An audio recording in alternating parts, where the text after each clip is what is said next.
Dá uma olhada nesse hambúrguer suculento. Não parece delicioso? Comer algo tão gostoso assim envolve vários processos. Primeiro, você fixa seu olhar nele. Depois, você começa a sentir o cheiro do bacon crocante, do queijo cremoso e pronto! Minha boca tá salivando. Depois, você aperta seus dentes nessa delícia e prova seu primeiro pedaço de paraíso. Antes de você se dar conta, ele já foi mastigado, engolido e começa a ser digerido pelo seu estômago. Crucial para cada passo dessa deliciosa experiência é um grupo de interessantes e complexos nervos conhecidos como nervos cranianos. Fique por aí para aprender sobre suas funções aqui no nosso vídeo introdutório dos nervos cranianos. Antes de começarmos, gostaria de te mostrar um breve resumo sobre o que vamos conversar neste tutorial.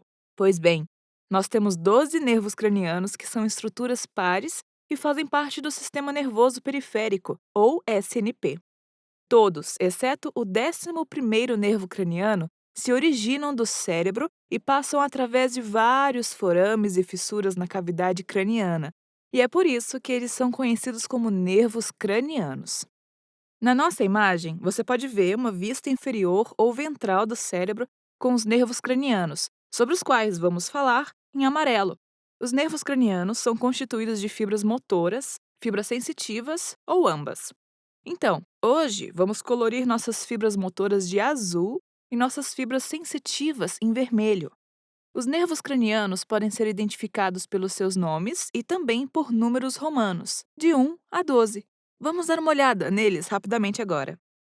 Então, temos o nervo olfatório, o nervo óptico, o nervo oculomotor, o nervo troclear, o nervo trigêmeo, o nervo abducente, o nervo facial, o nervo vestíbulo-coclear, o nervo glossofaríngeo, o nervo vago, o nervo acessório e, finalmente, o nervo hipoglosso.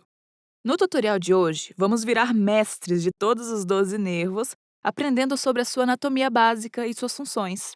Então, sem perder tempo, vamos direto para o nosso tour. O primeiro nervo craniano que vamos ver é o nervo olfatório e ele pode ser abreviado em NC1.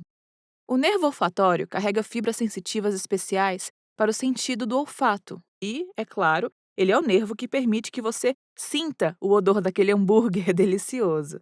Não deixe de notar que nervos sensitivos transmitem informações da periferia para o cérebro e que eles são conhecidos como nervos aferentes. Antes de continuarmos, vou dar algumas informações básicas sobre o curso anatômico deste nervo que começa com fibras nervosas especializadas localizadas na mucosa olfatória. E essas fibras entram na cavidade craniana através da placa cribiforme dos ossos etimoide e chega até o bulbo olfatório, que é o local de origem do trato olfatório. Os impulsos nervosos passam, então, através da estria olfatória até as áreas olfatórias do cérebro. O próximo nervo craniano que podemos ver aqui, destacado em verde, é o nervo óptico, ou NC2. O nervo óptico carrega fibras sensitivas especiais para a visão e transmite especificamente impulsos visuais da retina do olho até o córtex visual do cérebro. Quanto ao trajeto deste nervo, ele se origina dos neurônios bipolares da retina e deixa a órbita para entrar na cavidade craniana através do canal óptico. Os dois nervos ópticos correm posteromedialmente no crânio, chegando ao quiasma óptico, onde o nervo óptico cruza parcialmente. E você deve notar que, quando falamos sobre o nervo óptico, estamos nos referindo à parte do trajeto óptico entre o olho e o quiasma óptico. E, se você se lembrar da nossa lista, o terceiro nervo craniano é o nervo oculomotor, ou NC3. E, fidedigno ao seu nome, este nervo fornece inervação motora para vários músculos extraoculares, o músculo levantador da pálpebra superior, o músculo oblíquo inferior, o músculo reto superior, o músculo reto inferior e o músculo reto medial. O levantador da pálpebra superior tem como função elevar a pálpebra superior, enquanto o resto destes músculos estão envolvidos na movimentação do olho. O nervo oculomotor também fornece inervação parasimpática para o músculo esfíncter da pupila e para o músculo ciliar. E o músculo esfíncter da pupila é responsável pela constrição da pupila e o músculo ciliar muda o formato do cristalino do olho. Neste caso, lembre-se que as fibras do nervo oculomotor também transmitem informação do cérebro para a periferia, e é por isso que ele é classificado como um nervo eferente. Ao contrário dos dois primeiros nervos cranianos, o nervo oculomotor se origina no mesencéfalo, que é a parte superior do tronco encefálico, e ele deixa a superfície anterior do mesencéfalo e sai da cavidade craniana pela fissura orbital superior, para entrar na órbita. E as fibras do nervo oculomotor terminam nos músculos extraoculares do olho. Depois, temos o nervo troclear, ou NC4. E este nervo craniano fornece inervação motora somente para o músculo oblíquo superior, que é um músculo extraocular do olho, e como você pode ver na nossa imagem, o músculo oblíquo superior passa por uma polia, e a palavra para polia em latim é tróclea, e é daí que este nervo craniano ganhou seu nome.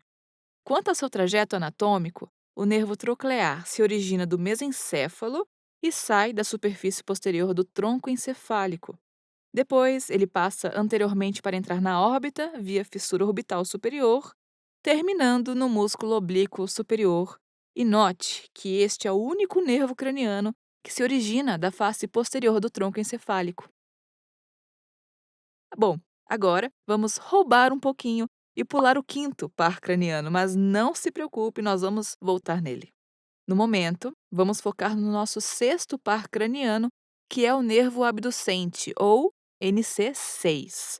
O nervo abducente também está envolvido com os músculos extraoculares do olho.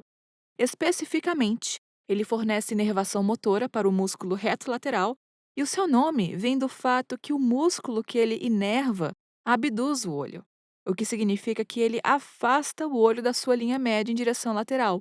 O nervo abducente se origina da ponte, que é a porção central do tronco encefálico, e ele sai da cavidade craniana para entrar na órbita através da fissura orbital superior, como você pode ver aqui. E as fibras do nervo abducente terminam no músculo reto lateral. Então, lembre-se que o nervo oculomotor, o nervo troclear e o nervo abducente, que são os terceiro, quarto e sexto pares de nervos cranianos, são todos responsáveis pela movimentação dos olhos. Ok, agora vamos voltar ao nervo que pulamos, que é o nervo trigêmeo ou quinto par craniano. Bem, o nervo trigêmeo é um nervo misto, o que quer dizer que ele carrega informações tanto sensitivas quanto motoras. E, para ser mais específico, o nervo trigêmeo é o nervo sensorial primário da face e do couro cabeludo anterior, e o nervo motor para os músculos da mastigação e outros pequenos músculos. O termo trigeminal vem da palavra latina trigêmeos, que quer dizer trigêmeo, o que é mais do que adequado, considerando que as fibras sensitivas do nervo trigêmeo se dividem em três nervos terminais: o nervo oftalmico, o nervo maxilar e o nervo mandibular. O nervo oftalmico fornece inervação sensorial para a metade anterior do couro cabeludo, conteúdo orbitário, pálpebra superior, cavidade nasal, dorso do nariz e seio frontal, para listar algumas estruturas. O nervo maxilar transmite informação sensorial da pálpebra inferior, lateral do nariz, cavidade nasal, nasofaringe, bochecha, lábio superior e dentes superiores ou maxilares. E, finalmente, nós temos o nervo mandibular, que inerva estruturas encontradas na região inferior da face, como o lábio inferior, os dois terços anteriores da língua, os dentes inferiores ou mandibulares e a mandíbula. Ele também supre a parte anterior do ouvido externo, região temporal e parte do meato acústico externo.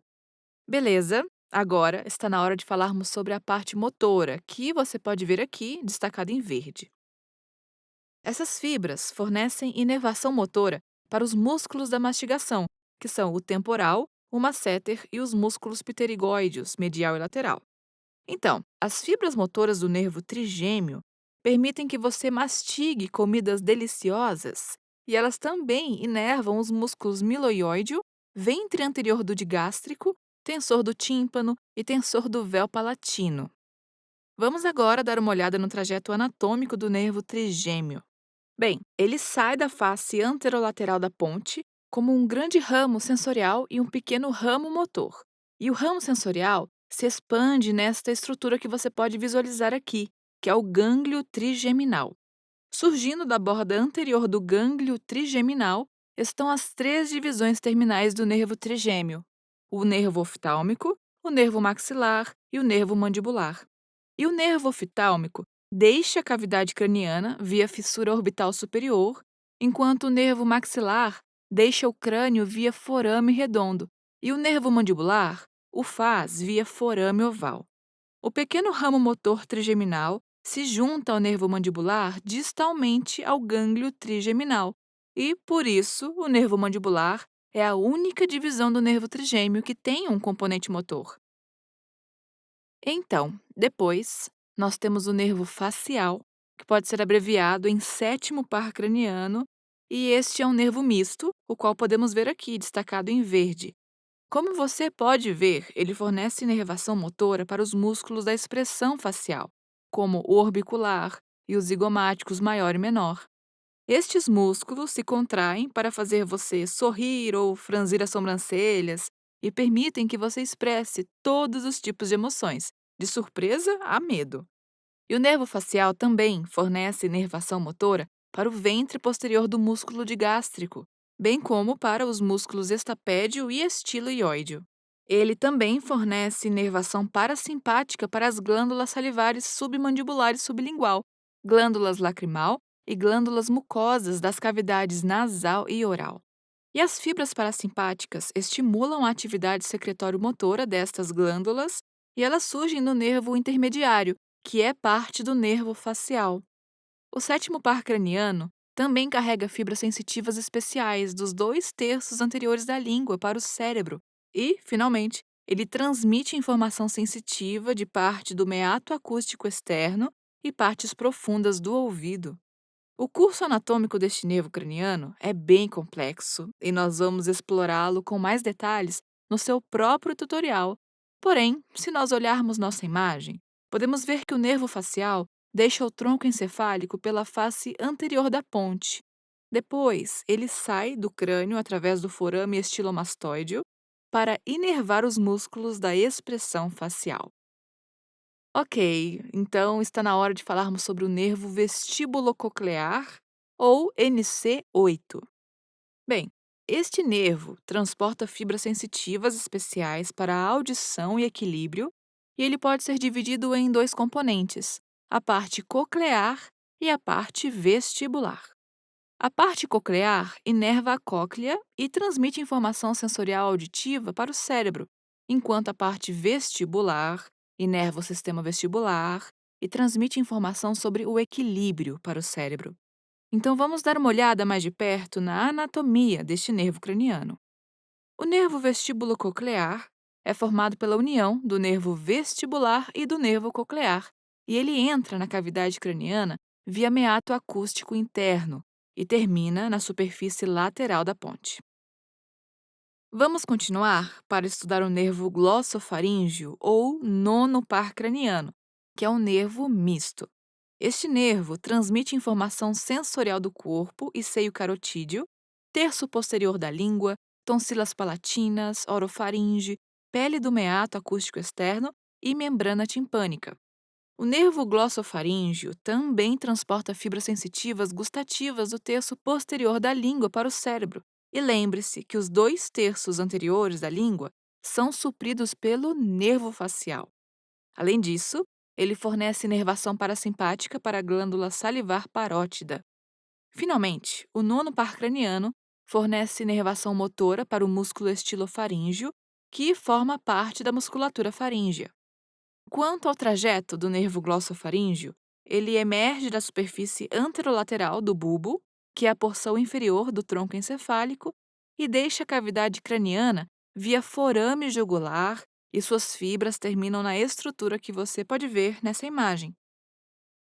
O próximo par craniano sobre o qual vamos conversar é um bem famoso, o nervo vago. Pois bem, o nervo vago é o mais amplamente distribuído entre todos os nervos cranianos. E, curiosamente, vagus significa errante em latim. O nervo vago é um nervo misto, o que significa que ele consiste tanto de fibras nervosas motoras quanto sensitivas. Ele fornece informação sensorial para várias estruturas, incluindo o coração, os pulmões, o palato, a faringe, a laringe, a traqueia, os brônquios e o ouvido externo. E o nervo vago também carrega fibras sensitivas especiais para o paladar da região da epiglote da faringe até o cérebro. Além disso, este nervo fornece inervação parasimpática para os músculos lisos e glândulas encontradas na faringe, laringe, órgãos do tórax, canal alimentar e intestino. E lembre-se que a inervação parasimpática geralmente resulta no que é comumente conhecido como resposta de repouso e digestão, o que significa que ele reduz um pouco nossos batimentos cardíacos e mantém nosso estômago e intestino delgado ocupados, digerindo nosso recém-apreciado hambúrguer. Finalmente, o 10º par craniano fornece inervação motora para o palato glosso, que é um músculo da língua, assim como para os músculos do palato mole, da faringe e da laringe, e, sendo assim, ele nos ajuda na fala e na deglutição. Como o nervo glossofaríngeo, o nervo vago se origina do bulbo e deixa a cavidade craniana via forame jugular. Ele tem o maior trajeto anatômico de todos os nervos cranianos e se estende da cabeça até o abdômen. Beleza, está na hora do nosso penúltimo nervo craniano, que é o nervo acessório, também chamado de nervo acessório espinhal. Este nervo fornece inervação para os músculos esternocleidomastoideo e trapézio. Quanto ao trajeto do nervo acessório, suas fibras se originam da medula espinhal e sobem para entrar na cavidade craniana através do forame magno. O nervo acessório continua, então, ao longo do crânio e se exterioriza da cavidade craniana pelo forame jugular. E, quando ele sai pelo forame jugular, ele desce até o pescoço e inerva esses dois músculos que já mencionamos, o esternocleidomastoideo e o trapézio. E, finalmente, vamos falar sobre o 12º par craniano, que é o nervo hipoglosso. Como o seu nome sugere, hipo significa abaixo e glossos significa língua. O nervo hipoglosso fornece inervação motora para os músculos intrínsecos e extrínsecos da língua, com exceção do músculo palatoglosso, que é inervado pelo nervo vago. O nervo hipoglosso deixa a superfície anterior do bulbo e sai da cavidade craniana através do canal do hipoglosso. E como podemos ver aqui, depois ele vai inervar a maior parte dos músculos da língua. Ok, então agora chegou aquela hora do tutorial em que eu normalmente falo sobre algumas notas clínicas relacionadas com as estruturas que aprendemos. Porém, hoje, vamos fazer um pouquinho diferente. Nós vamos falar sobre o 13º nervo craniano. Sim, você ouviu certo. O 13º. Existe um membro dessa família que é comumente esquecido. O nervo terminal, também conhecido como nervo zero ou nervo craniano N, está localizado medial ao nervo olfatório e deixa o crânio via placa cribiforme. E este nervo parece existir em todos os vertebrados, e isso inclui os humanos. Entretanto, devido à sua natureza extremamente fina e delicada, o nervo terminal é frequentemente destruído durante o processo de dissecação e, por isso, tem sido muito negligenciado como um nervo craniano. Mas o que este misterioso nervo faz? Bem, acredite ou não, o nervo terminal parece ter um papel nos comportamentos reprodutivos, especificamente relacionado à recepção e reconhecimento de feromônios. Sabe, feromônios são sinais químicos envolvidos na atração sexual e seleção de parceiros, além de melhorar o humor e aumentar o foco do receptor. Eles promovem a síntese de hormônios na nossa glândula pituitária, conhecidos como gonadotrofinas, que regulam a produção e secreção dos hormônios sexuais, a testosterona e o estrogênio. E esses hormônios é que regulam os comportamentos sexuais, controlando a biologia da nossa reprodução. Então, nosso 13º nervo craniano pode ser a chave de como selecionamos nosso parceiro romântico. Ok, então antes de deixarmos você ir, vamos resumir o que nós aprendemos hoje usando um mnemônico. Existem vários mnemônicos para os nervos cranianos, então tente achar um que funcione para você. Mas o que vamos te mostrar hoje é o seguinte: o objeto de ouro tinha teias de aranha, fazendo a vassoura girar, varrendo o armário horripilante. Agora, vamos analisá-lo. O primeiro O é para o nervo olfatório. O O de objeto é para o nervo óptico. E o O de ouro é para o nervo oculomotor. O T de tinha é para o nervo troclear. E o T de teias é para o nervo trigêmeo. O A de aranha é para o abducente. E o F de fazendo para o facial.